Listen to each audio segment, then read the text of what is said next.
আসসালামু আলাইকুম। আমরা এখন আছি সাদিয়াতে। এটা একটা আপনার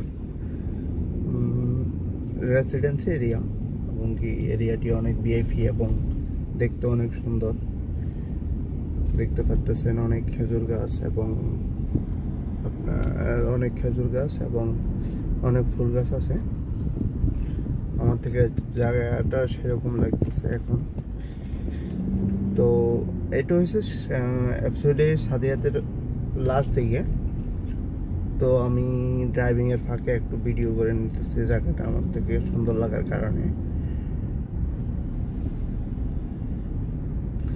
এটা তো অবশ্যই পারমিশন ছাড়া কাউকে বাইরের কাউকে ঢুকতে দেয় না এবং কি অনেক ওটিপি লাগে, মেসেজ, এটা সেটা অনেক কিছুর পরেই আপনি এখানে এন্ট্রি নিতে পারবেন যদি আপনি এখানকার রেসিডেন্স